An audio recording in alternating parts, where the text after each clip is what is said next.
छः जीवन के विभिन्न आयाम। याद कीजिए एक ऐसी कहानी जो आपके नाना नानी या दादा दादी ने आपको सुनाई हो। उनसे पूछिए कि यह कहानी उनको किसने सुनाई। क्या आप स्वयं भी अपने बच्चों को यह कहानी सुनाएंगे? हड़प्पा सभ्यता के नगरों के पतन के समय लगभग आज से 3700 वर्ष पहले एक अलग भाषा बोलने वाले लोग पश्चिमोत्तर भारत में बसने लगे। इन लोगों की पहचान सामाजिक, आर्थिक, राजनीतिक और धार्मिक स्तर पर एक विशिष्ट समूह के रूप में की जाती है। इनके बारे में हमें साहित्यिक एवं कुछ पुरातात्विक स्रोतों के माध्यम से जानकारी मिलती है। इन स्रोतों में वेदों का विशेष महत्व है। वेदों की संख्या 4 है: ऋग्वेद, यजुर्वेद, सामवेद और अथर्ववेद। वैदिक साहित्य 2 श्रेणियों में विभक्त है: पूर्व वैदिक या ऋग्वैदिक साहित्य और उत्तर वैदिक साहित्य। पूर्व वैदिक साहित्य के अंतर्गत ऋग्वेद को रखा जाता है, जबकि उत्तर वैदिक साहित्य के अंतर्गत 3 वेद यजुर्वेद, सामवेद और अथर्ववेद को रखा जाता है। ब्राह्मण, आरण्यक और उपनिषद आते हैं। वैदिक साहित्य के आधार पर ही वैदिक युग को 2 कालखंडों में विभाजित किया जाता है: ऋग्वैदिक युग 1500 ईसा पूर्व से 1000 ईसा पूर्व एवं उत्तर वैदिक युग 1000 ईसा पूर्व से 600 ईसा पूर्व। वेद मौखिक रूप से एक पीढ़ी से दूसरी पीढ़ी तक पहुंच सकते थे। विभिन्न देवी देवताओं की स्तुति में रचे गए मंत्र या प्रार्थनाओं सूक्त को लोगों ने कंठस्थ रखकर अनेक पीढ़ियों तक सुरक्षित रखा। वैदिक साहित्य वेद 4 है, ब्राह्मण्य 9 है, आरण्यक 6 है, प्रारंभिक उपनिषद 13 है और कुल उपनिषद 108 है। इन्हें कई सदियों के बाद लिखा गया, इसलिए वेद को श्रुति यानी सुना हुआ कहते हैं। वेद को श्रुति यानी सुना हुआ कहते हैं। यहाँ पर ऋग्वेद का एक अंश दिया हुआ है। वेद की भाषा को प्राक संस्कृत या वैदिक संस्कृत कहते हैं। वेद की भाषा को वैदिक संस्कृत कहते हैं। आप स्कूल में जिस संस्कृत भाषा को पढ़ते हैं उससे यह थोड़ी भिन्न थी। इन वेदों में प्रार्थनाओं की रचना करने वाले लोग कभी कभी खुद को आर्य कहते थे। आर्यों के विरोधी दास एवं दस्युओं के बारे में कहा गया है कि वे आर्यों के देवताओं में श्रद्धा न रखने वाले तथा यज्ञ न करने वाले थे, अतः उन्हें आर्यों का बड़ा शत्रु बताया गया है। इतिहासकारों का मानना है कि शायद यह दूसरी भाषा भी बोलते हों। आर्य कौन थे? आर्य शब्द का अर्थ एक विशेष भाषा बोलने वाले व्यक्तियों के समूह से है, जिन्होंने सर्वप्रथम पश्चिमोत्तर भारत में अपना निवास स्थान बनाया और भारत में एक नई संस्कृति को विकसित किया जो वैदिक संस्कृति के नाम से जानी जाती है।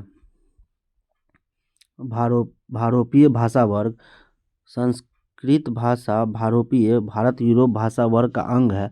भारत की अनेक भाषाएं असमिया, गुजराती, हिंदी, कश्मीरी और सिंधी तथा यूरोप की बहुत सी भाषाएं जैसे अंग्रेजी, फ्रांसीसी, जर्मनी, ग्रीक, यूनानी, स्पेनिश आदि इस परिवार से जुड़ी हुई है। इन्हें भाषा परिवार इसलिए कहा जाता है क्योंकि उनके अनेक शब्द एक जैसे थे। उदाहरण स्वरूप मातृ संस्कृत माँ यानी हिंदी, मदर अंग्रेजी, मेटर जर्मनी शब्द को देखें। विगत वर्षों में वैदिक युग से संबंधित पुरातात्विक प्रमाण भी मिले हैं। जिन क्षेत्रों में आर्यों की संस्कृति का विकास हुआ है वहाँ ऐसे लोगों की बस्तियाँ थी जो पशुपालक और कृषक थे और खास प्रकार की मिट्टी के चित्रित धूसर रंग के बर्तनों का प्रयोग करते थे। इसलिए अब साहित्यिक और पुरातात्विक दोनों ही स्रोतों के आधार पर आर्यों के विषय में जान सकते हैं।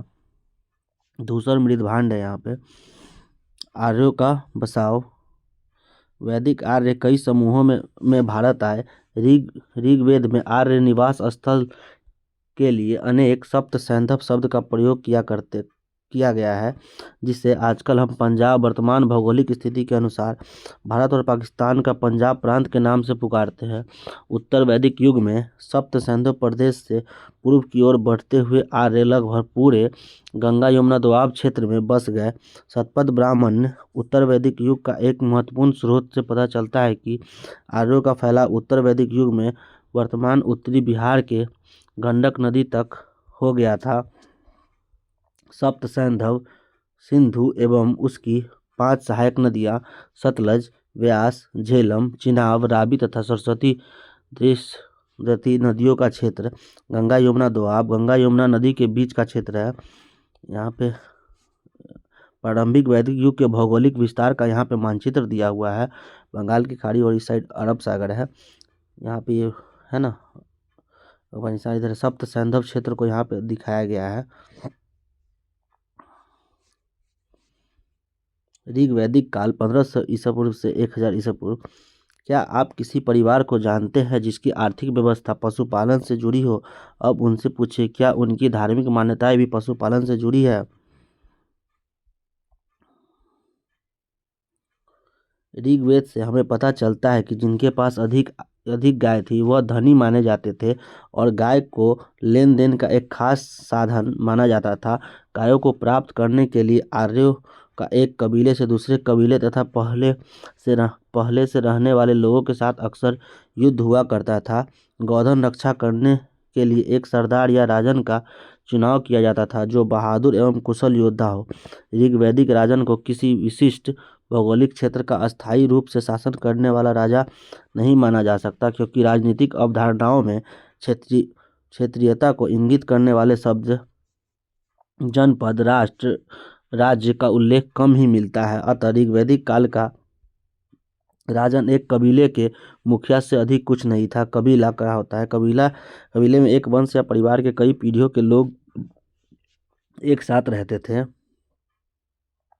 ऋग्वैदिक काल में आम लोगों की संस्था के रूप में विदथ का सबसे बड़ा महत्व था। ऋग्वैदिक काल में विदथ का आम लोगों की जो संस्था थी उसको विदथ बोला जाता था, सबसे बड़ा महत्व था। लेकिन धीरे धीरे विदथ का महत्व घटता गया और इसका स्थान सभा ने और समिति ने ले लिया। सभा का विशिष्ट स्थान था जिसके सदस्य केवल प्रतिष्ठित लोग हुआ करते थे, जबकि समिति आम लोगों की संस्था थी। समिति जो थी वो आम लोगों की संस्था थी और सभा विशिष्ट लोगों की संस्था थी। इन संस्थाओं की बैठक में राजा का भाग लेना अनिवार्य था। इनकी बैठकों में समस्याओं का समाधान आपस में सलाह मशवरा से करते थे। इन संस्थाओं की बैठक में महिलाएं भी भाग लेती थी।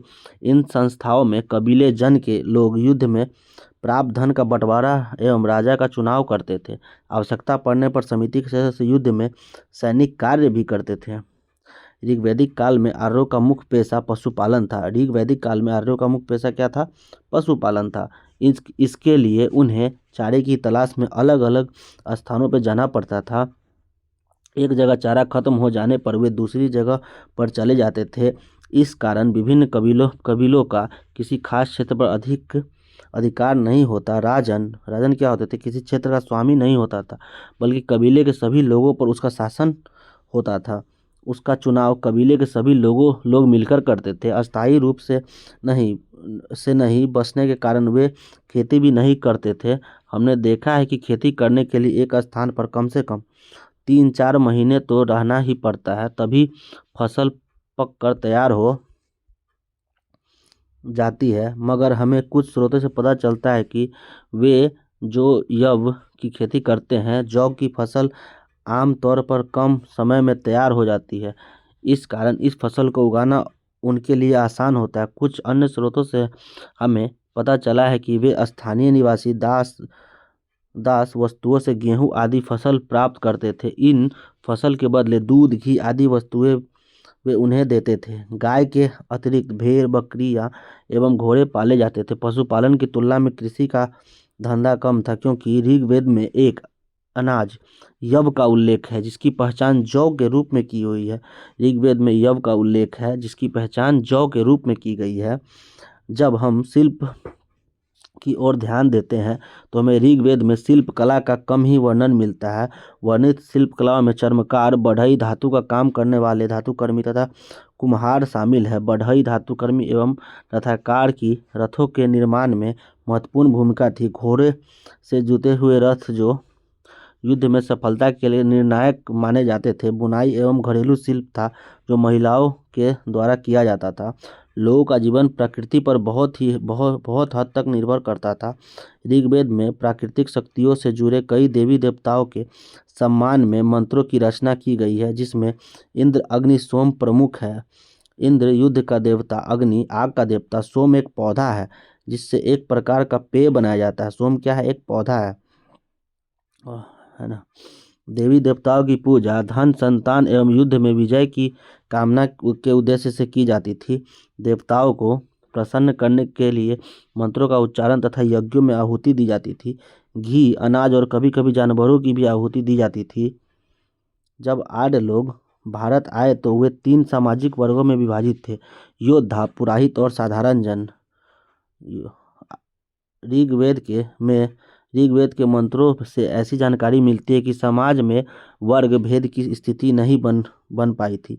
ऋग्वेद के पुरुष सूक्त में ब्राह्मण, राजन्य, क्षत्रिय या योद्धा, वैश्य एवं शूद्र अर्थात 4 वर्णों की कल्पना की गई थी, परंतु इस काल में वर्ण व्यवस्थाएं स्थापित नहीं हो सकती थी। उत्तर वैदिक काल 1000 ईसा पूर्व से 600 ईसा पूर्व, इस काल में लगभग संपूर्ण उत्तरी भारत में जीवन के सभी पहलुओं में निश्चित परिवर्तन हो रहे थे। इस काल में आर्यों ने पशुपालन के स्थान पर खेती कृषि को मुख्य पेशा बनाया। एक स्थान पर बस कर रहने लगे और कबीलों का निश्चय क्षेत्र तय हो गया। इस काल में उत्तरी भारत में लौह युग का आरंभ हुआ। लौह तकनीकी का प्रयोग आरंभ में युद्ध के अस्त्रों के लिए और फिर धीरे धीरे कृषि एवं अन्य आर्थिक कार्यों में होने लगा। हस्तिनापुर, आलमगीरपुर, अतरंजी खेरा आदि स्थानों पर लोहे के युद्ध के अस्त्र शस्त्रों के अवशेष मिले हैं। लोग कच्चे मकानों में रहते थे जिनकी छत पर फूस और सरकांडों की बनी होती थी। लोग मिट्टी के बर्तन भी बनाते थे। इन पुरास्थलों में कुछ विशेष प्रकार के बर्तन मिले हैं जिन्हें चित्रित धूसर पात्र के रूप में जाना जाता है। चित्र पर नजर डालिए। जैसा कि इसके नाम से स्पष्ट होता है, इन बर्तनों पर चित्रकारी की गई है। ये आमतौर पर सरल रेखाओं तथा ज्यामितीय आकृतियों के रूप में स्पष्ट है कि उत्तर वैदिक काल के लोग अस्थायी रूप से जीवन व्यतीत करने लगे थे। ऋग्वैदिक कालीन अनेक छोटे छोटे कबीले जन एक दूसरे से विलीन होकर बड़े बड़े जनपद को जन्म दे रहे थे। उदाहरणार्थ पुरु एवं भरत जन मिलकर कुरु जनपद तथा दुर्वस एवं कृवि जनपद मिलकर पांचाल जनपद कहलाए। पुरु एवं भरत जन मिलकर क्या कहलाए? कुरु कहलाए। एवं दुर्वस एवं कृवि जन मिलकर पांचाल जनपद कहलाए थे। इस काल में कुछ लोग बड़े बड़े यज्ञों का आयोजन कर राजा के रूप में प्रतिष्ठित हुए। अश्वमेध यज्ञ एक ऐसा ही आयोजन था। इसमें एक घोड़े को राजा के लोगों की देख रेख में स्वतंत्र रूप से विचरण के लिए छोड़ दिया जाता था। यदि कोई दूसरा राजा इस घोड़े को रोकता तो उसे अश्वमेध यज्ञ करने वाले राजा के साथ युद्ध करना पड़ता था। अगर किसी क्षेत्र में घोड़े को जाने दिया जाता था तो इसका मतलब था कि यह होता था कि अश्वमेध यज्ञ करने वाला राजा उससे ज़्यादा शक्तिशाली था। यज्ञ के अवसर पर राजा की विजयों तथा अन्य गुणों का गान किया जाता था। गुणगान। महायज्ञों को करने वाले राजा अब जन के राजा न होकर जनपदों के राजा माने जाने लगे। राजा की शक्ति में वृद्धि के साथ साथ ऋग्वैदिक सभा एवं समिति जैसे सामुदायिक संस्थाएं कमजोर पड़ने लगी और धीरे धीरे वे राजा की परामर्श देने वाली संस्था बन गई। ऋग्वैदिक काल में राजा को बलि के रूप में स्वेच्छा से प्राप्त होने वाला नजराना या उपहार इस काल में अनिवार्य कर में बदल गया। उपहार एवं नजराना, जहाँ कर नियमित ढंग से इकट्ठे किए जाते थे, वहीं नजराना अनियमित रूप से जब भी संभव हो इकट्ठा किया जाता था। ऐसे नजराने विविध पदार्थों के रूप में प्रायः ऐसे लोगों से लिए जाते थे जो स्वेच्छा से इसे देते थे। उत्तर वैदिक काल में कई ग्रंथ रचे गए जिसके विषय में हम पीछे पढ़ चुके हैं। पुरोहितों द्वारा रचित इन ग्रंथों में विभिन्न प्रकार के सामाजिक नियमों के बारे में बताया गया है। उस समय समाज कई समूहों में बटा हुआ था जिसमें पुरोहित, योद्धा, कृषक, पशुपालक, व्यापारी, शिल्पकार, श्रमिक, शिकारी, मछली पकड़ने वाले लोग शामिल थे। जहाँ पुरोहितों तथा योद्धाओं का जीवन वैभवशाली था और कृषक एवं व्यापारी धनवान थे, वहीं दूसरी ओर पशुपालक, शिल्पकार, श्रमिक, शिकारी, मछली पकड़ने वाले लोग निर्धनता का जीवन बिताते थे। पुरोहित यागिक क्रियाओं अनुष्ठान को संपादित करने वाले लोग। पुरोहितों ने लोगों को 4 वर्गों में विभाजित किया जिन्हें वर्ण कहते थे। उनके अनुसार प्रत्येक वर्ण के अलग अलग कार्य निर्धारित थे। पहला वर्ण ब्राह्मणों का था। उनका काम वेदों का अध्ययन, अध्यापन और यज्ञ करना था जिनके लिए उन्हें उपहार मिलता था। दूसरा स्थान शासकों का था, जिन्हें क्षत्रिय कहा जाता था। उनका काम युद्ध करना और लोगों की रक्षा करना था। तीसरे स्थान पर वैश्य थे। इनमें कृषक, पशुपालन और व्यापारी आते थे। क्षत्रिय एवं वैश्य दोनों ही यज्ञ करने का अधिकार प्राप्त था। वर्णों में अंतिम स्थान शूद्रों का था। इनका काम अन्य तीनों वर्णों की सेवा करना था। प्रायः औरतों को भी शूद्रों के समान माना गया है। महिलाओं तथा शूद्रों को वेदों के अध्ययन का अधिकार नहीं था। महिलाओं और शूद्रों को वेदों का अधिकार अध्ययन करने का अधिकार नहीं था। पुरोहितों के अनुसार सभी वर्णों का निर्धारण जन्म के आधार पर होता था। उदाहरण के तौर पर ब्राह्मण माता पिता की संतान ब्राह्मण ही होती थी। उत्तर वैदिक काल में कृषि लोगों का प्रमुख धंधा था। उत्तर वैदिक काल में कृषि लोगों का प्रमुख धंधा बन गया।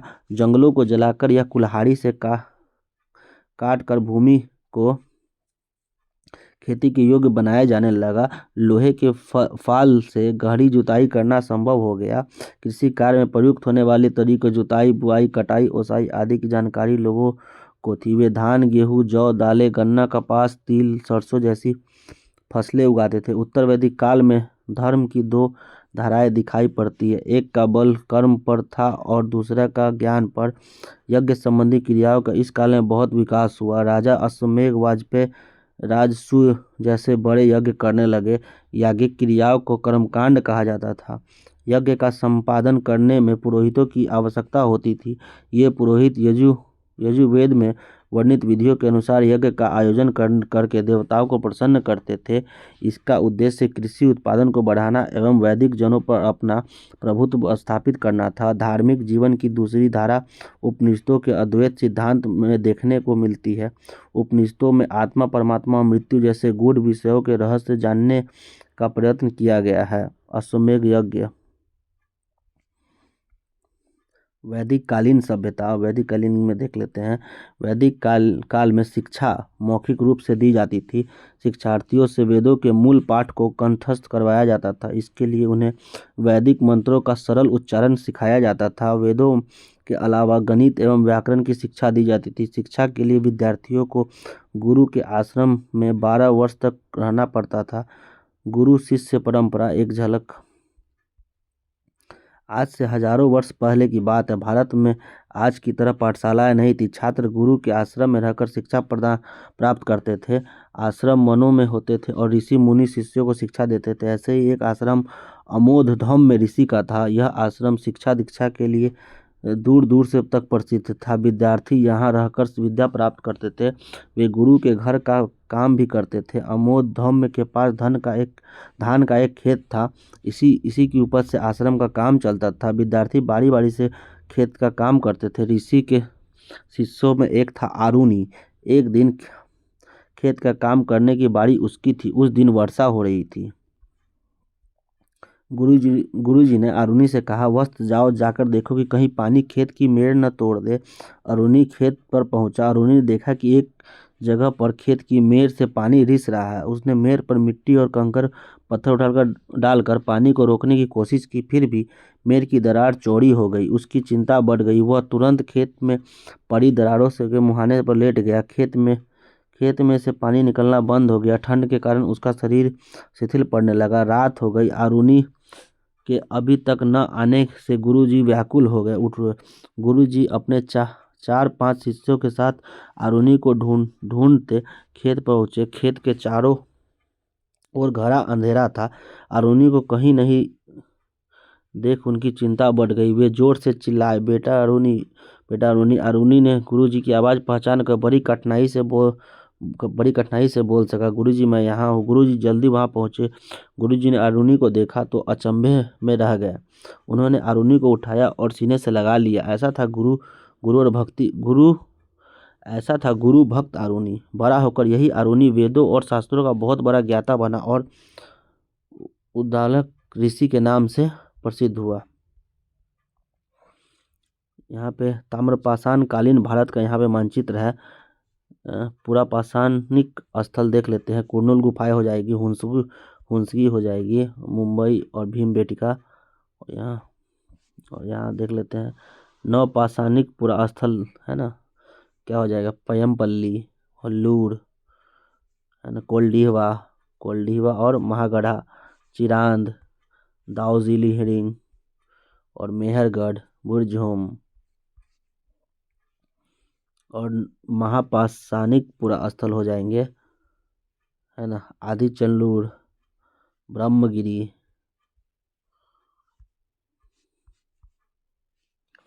और आरंभिक गांव हो जाएंगे, इमाम गांव आरंभिक गांव है। और एक आधुनिक नगर हो जाएंगे, जो येलो कलर से, सॉरी, मुंबई, ये आधुनिक नगर हो जाएगा, कोलकाता। इमाम गांव एक ताम्रपाषाण बस्ती, इसके बारे में हम लोग देख लेते हैं। जिस समय भारतीय उपमहाद्वीप के उत्तर पश्चिम में वेदों की रचना हो रही थी, उसी समय पश्चिम भारत में एक अलग समाज, एक संस्कृति का विकास हो रहा था। मानचित्र में इमाम गांव की पहचान करें। इमाम गांव महाराष्ट्र राज्य के घोड़ नदी के तट पर स्थित एक ताम्रपाषाण बस्ती है। इमाम गांव कहाँ है? महाराष्ट्र में, और ये घोड़ नदी के तट पर स्थित है, जो एक ताम्रपाषाण बस्ती थी। इस जगह पर 3600 से 2700 साल पहले, यानी 1600 ईस्वी ईसा पूर्व से 700 ईसा पूर्व पहले लोग रहते थे, जो वैदिक आर्यों के समकालीन थे।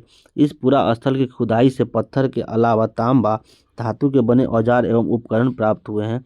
इनाम गांव के लोग मिट्टी की बनी झोपड़ियों में रहते थे, जिसकी छत फूस की बनी होती थी, जिसे गारे से ढक दिया जाता था।